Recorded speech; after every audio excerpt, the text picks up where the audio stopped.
It was the middle of a chilly autumn afternoon when Barron Trump, just a regular high school student, found himself standing in the school courtyard, watching his classmates gather in small groups, laughing, talking, and getting ready for the final bell of the day.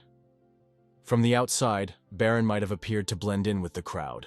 Tall, quiet, and with an aura of unspoken awareness. But in that moment, the eyes of the school were on him, not because of who he was as a person, but because of who his father was, the former President of the United States, Donald Trump. It wasn't easy being Barron, especially with the relentless, public scrutiny that followed him everywhere.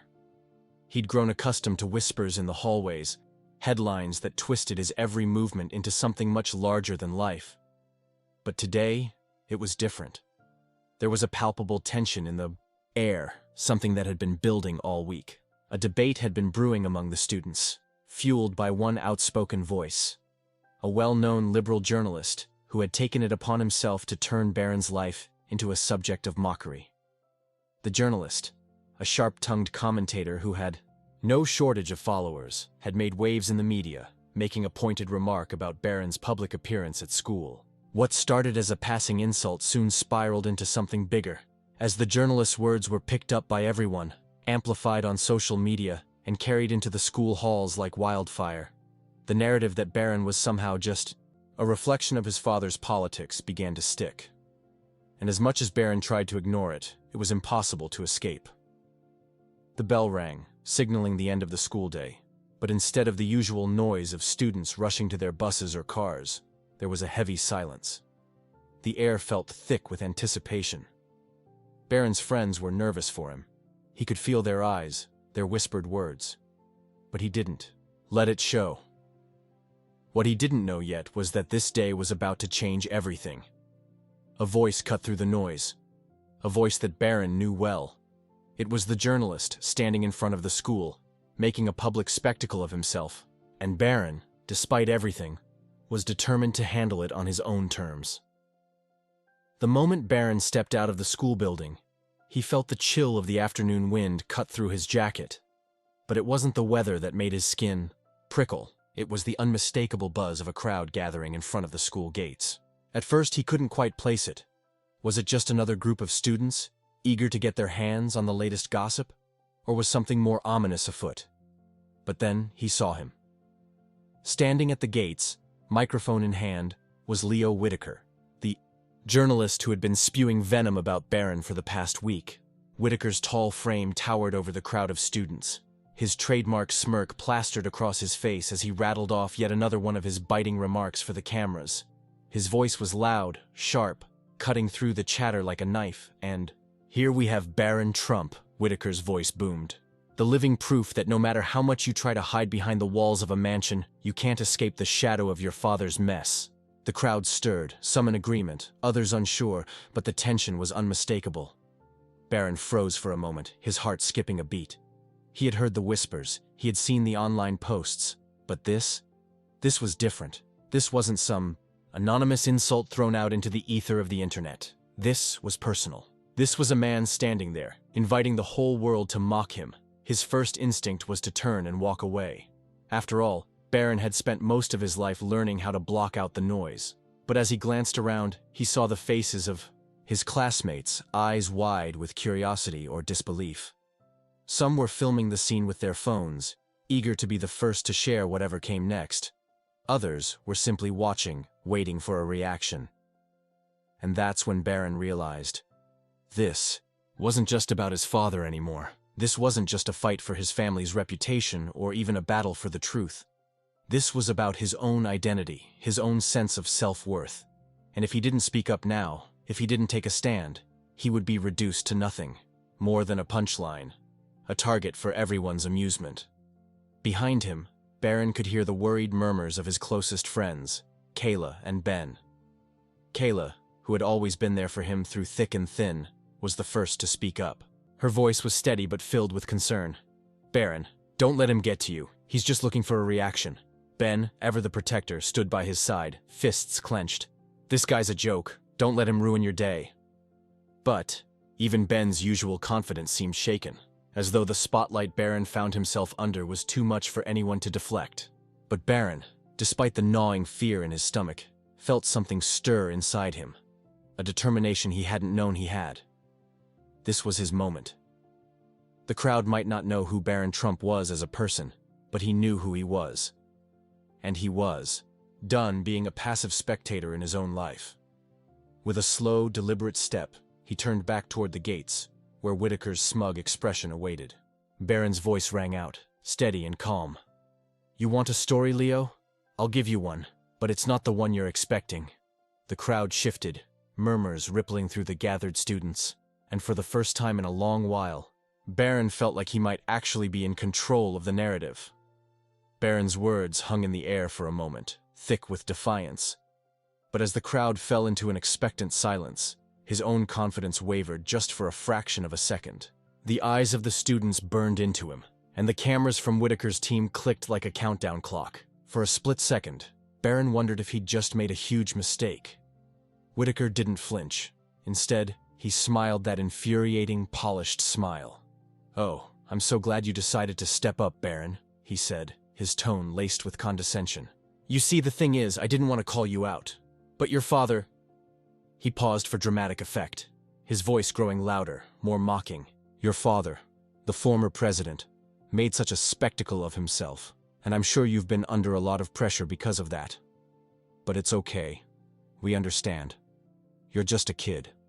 Barron clenched his fists, his body rigid with the tension of the moment. Whitaker's words were like a weight on his chest, but they also sparked something in him, a fire that burned hotter the more Whitaker tried to belittle him. It was clear that Whitaker wasn't just interested in talking to Barron. He wanted to tear him down, to turn him into the laughingstock of the school, and Barron wasn't about to let that happen. But as he opened his mouth to respond, a voice rang out from behind him, cutting through the tension like a blade. "You're making a mistake, Barron." It was Kayla, her expression a mix of worry and frustration. She pushed through the crowd to stand by his side, her face flushed with anxiety. "This guy doesn't care about the truth. He's just trying to rile you up. Don't give him what he wants." Barron could feel the pressure mounting, both from the outside world and from his own internal turmoil. He had never liked the spotlight, never sought out attention. But now, in this moment, it felt like there was no escape. His classmates were watching, judging, and behind it all, he couldn't help but feel the weight of his father's legacy pressing on him. He turned to Kayla, his voice tight. "I don't want to let him win, Kay. I've spent too long staying quiet, trying to be invisible. Maybe it's time I stood up for myself for once." Kayla's eyes softened. "I get that. But think about what you're doing. This guy's only going to make things worse. There's no winning here, Barron. He's playing you." Barron hesitated, torn between the need to silence Whitaker's ridicule and the fear that speaking out would only make things worse. He glanced at Ben, who stood behind him, his arms crossed over his chest, his face hard with resolve. Ben wasn't the type to back down from a fight, but Barron could see the hesitation in his eyes as well. Ben had always been the protector, the one who stood up for others, but this was different. This wasn't a playground scuffle, it was a public spectacle. Whitaker, sensing the growing doubt, seized the moment. "See, Barron, you're just a kid. You don't belong in the spotlight. You should have stayed in the shadows where you belong." Barron felt the sting of Whitaker's words. But rather than retreat, he stepped forward, meeting the journalist's gaze head-on. His voice, though quieter now, was steady. "You think I don't belong here? I'm here because I want to be, and I'll be damned if I let you tell me otherwise." For a brief, heart-stopping moment, Barron wondered if he had just made a fool of himself. The crowd was watching, waiting, and the tension in the air seemed to thicken. Would this be the moment that defined him, for better or worse? And then, something unexpected happened. Whitaker's expression faltered, just for a second, before he caught himself. It was as if Barron had shattered the narrative Whitaker had built so carefully, and the journalist was momentarily thrown off balance. The crowd shifted, unsure of what to make of Barron's quiet confidence. But Barron knew deep down that this was only the beginning. The path ahead was steep, and the obstacles were only going to get bigger. His own self-doubt gnawed at him. Was he doing the right thing? Or was he simply playing into Whitaker's hands? But there was no turning back now. The first move had been made. All he could do now was keep moving forward. The crowd's murmurs faded into a strange, uncomfortable silence. Barron stood there, heart pounding in his chest, eyes locked with Whitaker's. For a moment the world seemed to stop, and Barron had the overwhelming sense that this was it, the moment where everything could either fall apart or change for good. But just as the air seemed to crack with tension, something unexpected happened. Out of the corner of his eye, Barron noticed a familiar face, one he had hoped to avoid at all costs. It was his mother, Melania Trump, standing at the edge of the crowd. Her expression was unreadable, but there was something about her presence that grounded him. She was watching, her gaze steady, unwavering. Barron could feel the weight of her eyes on him, as if silently urging him to stand tall, to find his voice amidst the chaos. But before Barron could process what his mother's presence meant, there was a loud shout that cut through the moment like a blade. "Hey, Whitaker!" A voice from the back of the crowd rang out, breaking the tension. Barron turned to see Ben, his best friend, stepping forward, his face flushed with anger. "You think it's all just a game? You think you can tear someone down for your own amusement?" Ben's voice was raw, every word fueled by frustration and a deep sense of injustice. The crowd shifted, sensing the brewing conflict.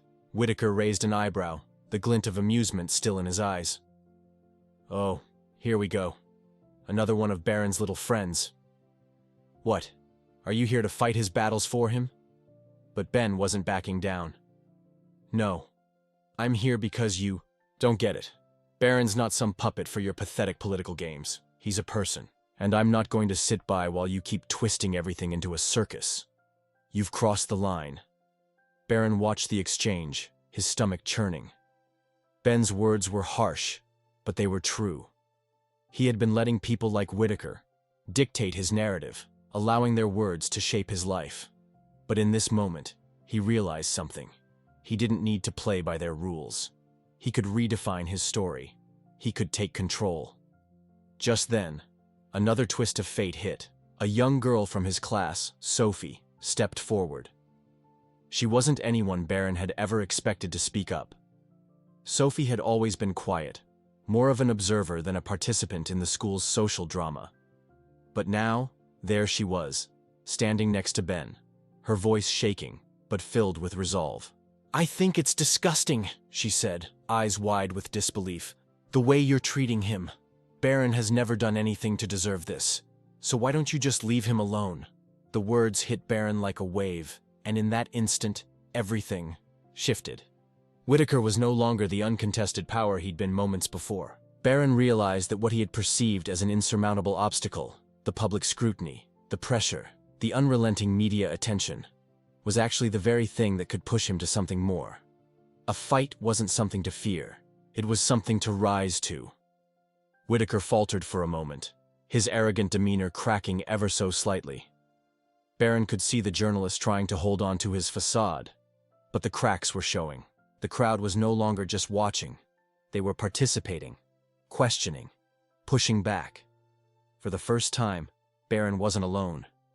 His pulse raced as he took a step forward. He wasn't sure what he was going to say, but something inside him shifted. It was no longer just about defending his father or trying to prove anything. This was about him. "I don't need your approval, Whitaker," Barron said, his voice clear, strong, and unwavering. "And I'm done letting people like you decide who I am." The words hit harder than Barron had expected, reverberating through the crowd, and for the first time in years, Barron felt a wave of power surge through him. The journalist was taken aback, his smile faltering. The spotlight had shifted. No longer was Barron the one under its oppressive weight. Now, it was Whitaker, caught, off guard by the raw authenticity of Barron's words. Barron had finally stopped playing the game. Instead of crumbling, he was changing the rules. The crowd around Barron buzzed with excitement and curiosity, their collective energy rising like a storm. His heart was pounding in his chest, but something inside him was different now. There was no more hesitation, no more self-doubt. The moment he'd been fearing had arrived, and it wasn't a fight he had to win with fists or words alone. It was a fight to define himself, to stand tall against the ridicule that had followed him for so long. Leo Whitaker, still holding the microphone, was now visibly rattled. His smug expression had faltered, and Barron could see the journalist desperately trying to regain control of the narrative. But the more Barron stood his ground, the more the crowd's perception of the situation was shifting. Barron wasn't the awkward teenager hiding in his father's shadow anymore. He wasn't the punchline to Whitaker's media circus. He was Barron Trump, his own person. Whitaker, sensing his diminishing control, forced a smile and tried to take the reins once more. "Well, Barron," he said, his voice dripping with false sweetness, "I see we've found our voice. But the truth remains. Your father made choices that led us here, and whether you like it or not, you will always be tied to his actions." Barron felt a surge of anger well up inside him. For years he'd been told that his identity was nothing more than a reflection of his father's political legacy. The media and public had reduced him to a symbol, a figurehead, when he had never asked for any of it. His fists clenched, but this time it wasn't anger he was feeling, it was clarity. "No, Whitaker," Barron said, his voice steady but cutting through the noise. "You're wrong. I'm not my father, I'm me. And I'm done being defined by anyone but myself." The silence that followed was deafening. It was as if the entire world had stopped for a beat, holding its breath. Barron had said it. He had made the break. The weight of the years of expectation, the endless criticism, and the public pressure all lifted, if only for a moment. But Whitaker wasn't ready to concede. He leaned in, trying one last time to provoke Barron. "You think that's enough? You think some words will change anything? You'll always be the son of Donald Trump, and the world won't let you forget it. You'll always be under that shadow." Barron's eyes locked onto Whitaker's, unflinching. "You think I'm afraid of shadows?" he asked, his voice low, but filled with conviction. "I've lived under one my whole life, and I'm done letting it control me. The only shadow that matters now is the one I choose to cast." For a brief moment, Whitaker looked as though he had no words left. The crowd, sensing the turning point, seemed to hold its collective breath. The air was thick with anticipation.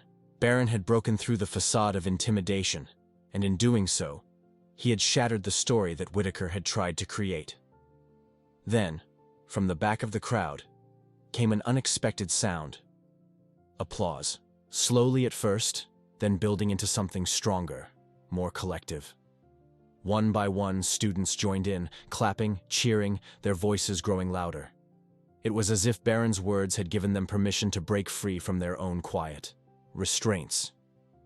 He had stood up not just for himself, but for everyone who had ever felt overshadowed by expectations, unfairly judged, or reduced to stereotypes.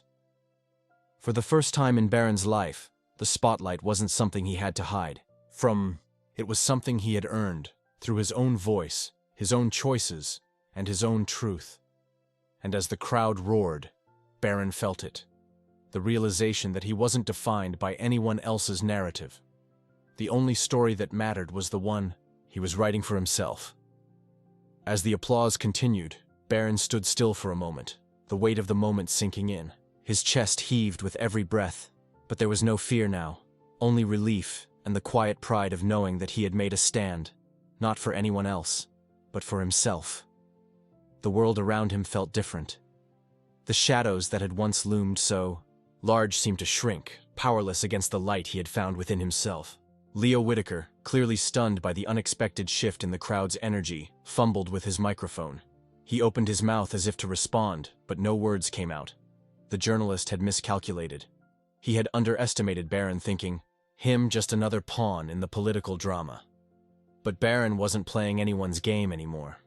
He was writing his own script. With a deep, steadying breath, Barron turned away from Whitaker and began to walk back through the crowd.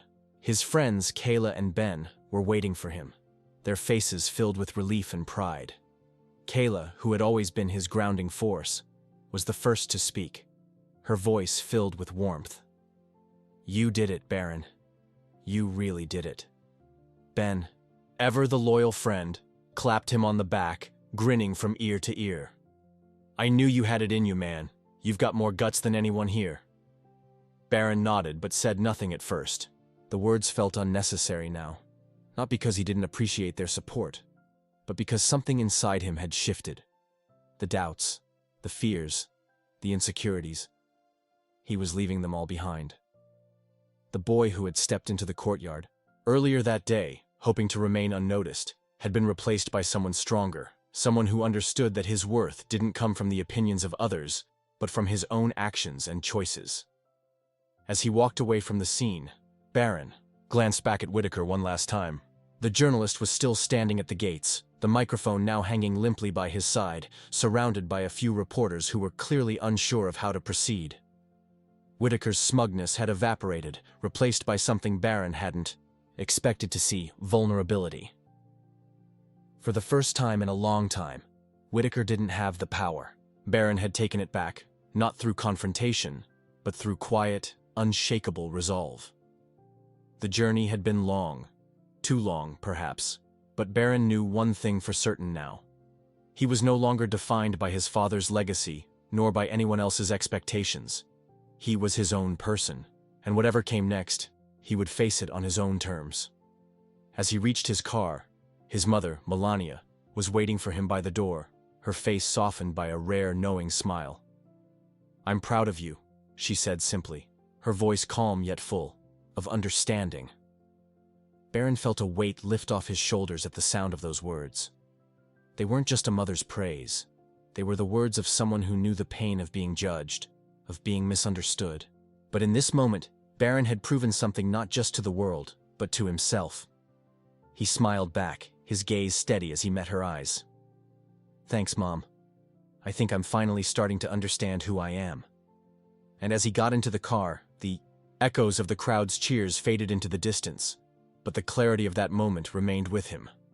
Barron Trump was done with the shadows. He had stepped into the light, and there was no going back. The world had tried to define him. But today Barron had redefined himself, and in the end, that was all that really mattered.